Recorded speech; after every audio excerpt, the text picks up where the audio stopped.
Chronicle. There are certain pieces of this that you just kind of want to take off and chew. Painting without the numbers. How this corporate accountant discovered the artist within. I'm an accountant by training. I couldn't be further from an artist. But at 6 o'clock in the morning, I woke up with another image in my head.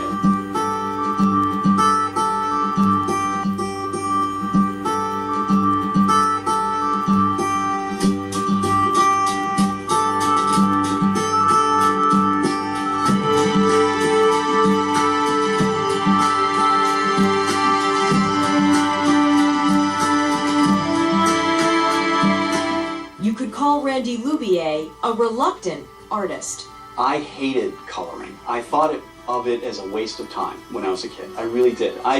It just seemed to me like a useless exercise. Loubier's work has been likened to that of Van Gogh and paradoxically Jackson Pollock. Emotionally charged oils, rich with color, sometimes abstract, always with big chunks of oil that reach out, giving the pieces a three-dimensional quality. There are certain pieces of this that you just kind of want to take off and chew. Randy Loubier is a corporate accountant. He describes himself as a left-brain guy who had an epiphany 8 years ago that changed his life dramatically. He was attending a black tie charity event in Boston, a fundraiser for Angel Flight.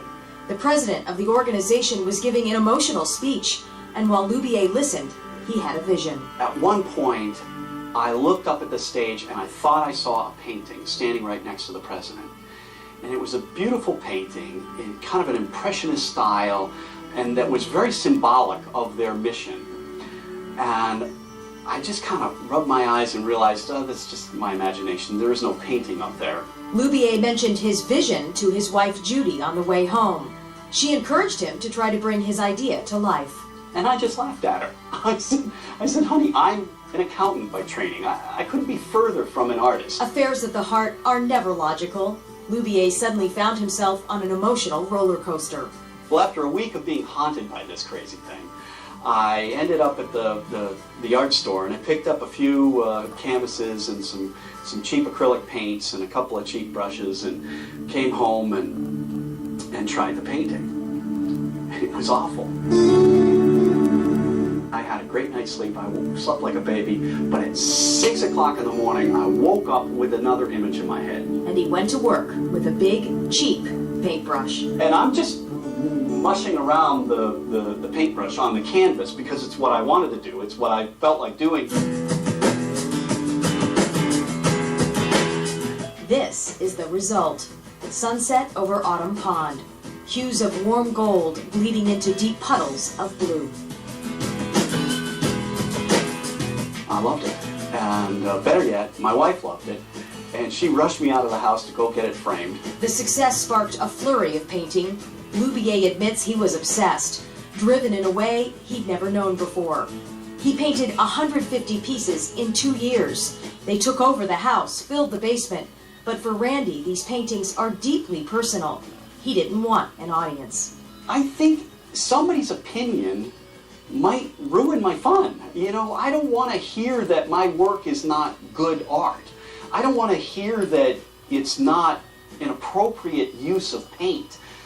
That the compositions are just wrong, or I don't want to hear any of that. Loubier's plan to never display his work had one giant flaw.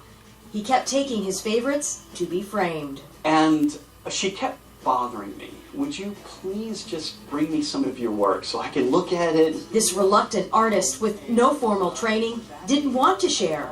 But after months of coaxing, he let 10 of his pieces, he calls them his children, go on display at Expressions Gallery in Milford. When she called me up and she told me that she'd sold all the paintings and that she wanted some more, I said, Diana, I'm not sure that this is really what I wanted. You know, I mean, what do you mean you sold them, and what did people say? Loubier's first show was wildly successful. The artist was terrified. I've given speeches to thousands of people as a business executive. No problem with that. The 40 people looking at my art, they're looking inside of me. You know, they're seeing my soul. The paintings command several $100s a piece in galleries throughout the country. The demands of his success started to eat away at the joy, so Loubier dialed back, reminding himself of the studio mantra, I paint for me. Born and raised in Maine, Loubier gains his inspiration from nature. Gardens, trees, woods, fields, rock walls, old fence lines. He surrounds his studio with his own work and starts a session by just sitting in the middle of the room and taking in the art. Some pieces go unfinished for months, and then, out of the blue, there's a spark. Sometimes I can go to a painting that hasn't been finished for months, and in 30 seconds, it's done. It's done. It's a few strokes of the palette knife that just finished it. When Loubier paints, he's transported, energized by the buttery feel of the oils on his palette knife, the pulsing music that fills the room, and the image that emerges from the canvas. Some he'll never part with, others he parts with, but only when the time is right. There's a time for when the child wants to go out into the world, and there's a time when they don't. And as long as they don't want to go out in the world, they stay with me. And when they want to go out into the world, okay.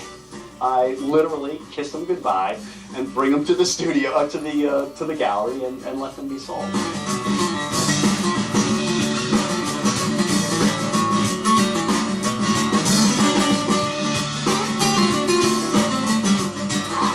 I think I'm done here. I love this. I do. I love this. I think I'm done at least for now.